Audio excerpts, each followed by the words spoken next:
ኬሚስትሪ ላይ ሁላችሁም ማወቅ ያለባችሁ ኬሚካል ቦንዲንግ የተባለ ሐሳብ አለ። በዚህ ቪዲዮም የኬሚካል ቦንዲንግ አይነቶችን በደንብ የምናይ ይሆናል። ይሄን ቪዲዮም ለምታውቋቸው ተማሪዎች ሼር አድርጉላችሁ፣ ፎሎና ላይክ አድርጉ። ይመቻችሁ። ኬሚካል ቦንዲንግ የሚፈጠረው ሁለት ወይንም ከዛ በላይ የሆኑ ኬሚካል ኤሌመንቶች አንድ ላይ እርስ በርስ ተያይዘው ሲቀመጡ ነው። ይሄ ኮምፓውንድን እንዲሰሩ ያግዛቸዋል። በዋነኝነትም አዮኒክ፣ ኮቫለንት እና ሜታሊክ የተባሉ ሶስት አይነት ቦንዲንጎችን እናገኛለን። ከመጀመሪያው ስንጀምር የምናገኘው አዮኒክ ቦንዲንግ የተባለውን ነው። አዮኒክ ቦንዲንግ በዋነኝነት በሜታሎችና በነን ሜታሎች መካከል የሚደረግ ግንኙነት ነው። ለምሳሌ ሶዲየም እና ክሎሪን ሲገናኙ ሶዲየም ሜታል ነው፣ ክሎሪን ደግሞ ነን ሜታል ነው። በሁለቱ መካከል ያለ ኢንተራክሽን ነው ማለት። ሜታሎች በዋነኝነት ከውጪ ባለው ሼላቸው ላይ ከ1 እስከ 3 ኤሌክትሮንን ይይዛሉ። ስለዚህ ስቴብል ለመሆን ሲባል እነዚህን ኤሌክትሮኖች ሉዝ ማድረግ ወይንም ለሌላ ኤሌመንት መስጠት ይኖርባቸዋል ማለት ነው። ለምሳሌ ሶዲየም ፔሪዮዲክ ቴብላችን ላይ ግሩፕ 1 ኤሌመንት ነው። ይሄ ማለት በውጭኛው ሼሉ በኩል አንድ ኤሌክትሮን ብቻ ነው የሚገኘው ማለት ነው። ነን ሜታሎች ደግሞ ብዙውን ጊዜ በውጭኛው ቫላንስ ሼላቸው ላይ ከ4 እስከ 8 ኤሌክትሮንን የሚይዙ ናቸው። ኦክቴት ሩልን ለማሟላት ወይንም ደግሞ እነዚህን 8 ለማድረግ ከሌሎች ኤሌመንቶች ሌሎች ኤሌክትሮኖችን ይቀበላሉ ማለት ነው። ለምሳሌ ክሎሪን በውጪ በኩል ባለው ሼሉ ላይ 7 ኤሌክትሮኖችን ይይዛል ማለት ነው፣ ወይንም ግሩፕ 7 ኤሌመንት ነው። ቅድም እንዳየነው ሶዲየም ኤሌክትሮን ሉዝ ማድረግ ይፈልጋል ወይንም አንድ ኤሌክትሮን መስጠት አለበት።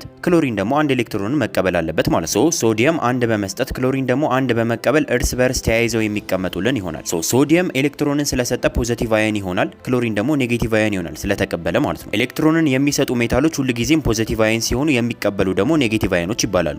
ፖዚቲቭ አየን የሆነ ሶዲየም እና ኔጌቲቭ አየን የሆነ ክሎሪን አለን። እነዚህ ሁለት ነገሮች ይቀላቀሉና አዮኒክ ቦንድ የተባለ ፎርሜሽንን ይፈጥሩልናል ማለት ነው።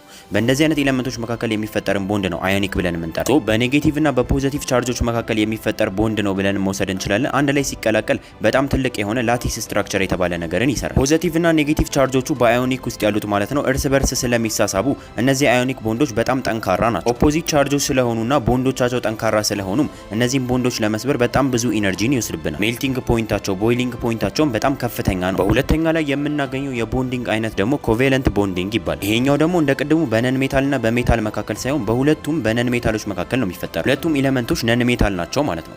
ለምሳሌ በእኛ ኬዝ ሃይድሮጂን እና ኦክሲጅንን ብንወስድ ሃይድሮጂንም ነን ሜታል ነው፣ ኦክሲጅንም ነን ሜታል ነው ማለት ነው። ልክ እንደ ቅድሙ ሁሉም አተሞች በውጪ በኩል ያለው ኤሌክትሮኒክ ኮንፊግሬሽናቸው ሙሉ እንዲሆን ይፈልጋሉ። ለምሳሌ ኦክሲጅን 6 ነው ያለው፣ ነገር ግን 8 መሆን አለበት። ስለዚህ 2 መቀበል አለበት ማለት ነው።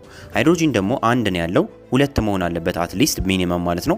ስለዚህ አንድ ኤሌክትሮን መቀበል አለበት ማለት ነው። ነገር ግን ልክ እንደ አዮኒክ ቦንዲንግ አንዱ ለሌላው ቀጥታ ሳይሆን የሚሰጠው፣ ለምሳሌ ቅድም ሶዲየም ለክሎሪን ነበር የሰጠው፣ እንደዛ ሳይሆን ሁለቱም አንድ ኤሌክትሮንን በጋራ የሚጠቀሙ ይሆናል። አዮኒክ ቦንዲንግ ላይ ቅድም ሶዲየም ነበር ለክሎሪን ሙሉ በሙሉ የሰጠው፣ አሁን ግን ሼር ነው የሚያደርጉት፣ ሁለቱም በጋራ የሚጠቀሙት ይሆናል። ስለዚህ ሁለት ሃይድሮጂኖች ጋር ስለሆነ ቦንድ ያደረገው ሃይድሮጂኖቹም ሁለት ይኖራቸዋል። ኦክሲጅኑም 2 ነበር የሚጎለው፣ ከሁለቱም ሃይድሮጂን አንድ በመውሰድ 8 በመሆን ተረጋግቶ ይቀመጣል ማለት ነው። ሼር የተደረጉት ኤሌክትሮኖች ኔጌቲቭ ቻርጅን ያላቸው፣ በመሃል ላይ ያሉት ደግሞ ኒውክለሶች ደግሞ ፖዚቲቭሊ ቻርጅድ ናቸው። በእነዚህ መካከል የሚፈጠረውም ልክ እንደ አዮኒክ ቦንዶች ከዛ በትንሹ ቢያንስም ጠንካራ የሆነ ቦንድ ነው። አሁን ያየነው ኤግዛምፕል የውሃ ምሳሌ ነው። አንድ ሃይድሮጂን ከሁለት ኦክሲጅኖች ጋር ቦንድ ሲያደርግ ማለት ነው። የተለያዩ አይነት ሲምፕል፣ ጃይንት እና ፖሊመር የተባሉ የኮቫለንት ቦንዲንግ አይነቶችንም ልንከፋፍል እንችላለን። ለምሳሌ አሁን ያየነው ውሃ ማለት ነው የሲምፕል ኮቫለንት ቦንዲንግ ምሳሌ ነው። ሲምፕል የሚባሉት ቦንዳቸው ሪሌቲቭሊ ሲታይ በጣም ዊክ የሆነ ቦንድ ያላቸው ናቸው። ስለዚህ ሜልቲንግ ፖይንታቸውና ቦይሊንግ ፖይንታቸው ራሱ በጣም ትንሽ። ጃይንት የሚባሉት ደግሞ ልክ እንደ ዳይመንድ አይነት ያሉት ማለት ነው በጣም ጠንካራ ናቸው። በቀላሉ መስበር አንችልም። ሜልቲንግ ፖይንቶቻቸው ራሱ በብዙ ሺህ የሚቆጠሩ ናቸው። ሶስተኛው የኬሚካል ቦንዲንግ አይነት ደግሞ ሜታሊክ ቦንዲንግ ተብሎ ይጠራል። ይሄ በሁለት ሜታሎች መካከል የሚደረግ የቦንዲንግ አይነት ነው።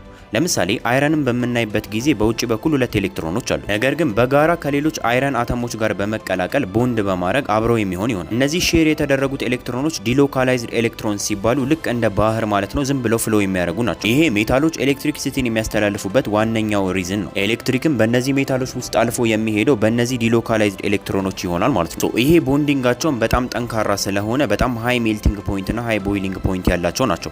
ዛሬ ያየነው ዋና የቦንዲንግ አይነቶችን። በቀጣይ በርከት ያሉ ቪዲዮዎችን እየለቀቅንላችሁ የምንሄድ ይሆናል። ይሄንን ቪዲዮ ለጓደኞቻችሁ ሼር አድርጉላችሁ፣ ፎሎ እና ላይክ አድርጉ፣ ኮፒ ሊንክ አድርጉ።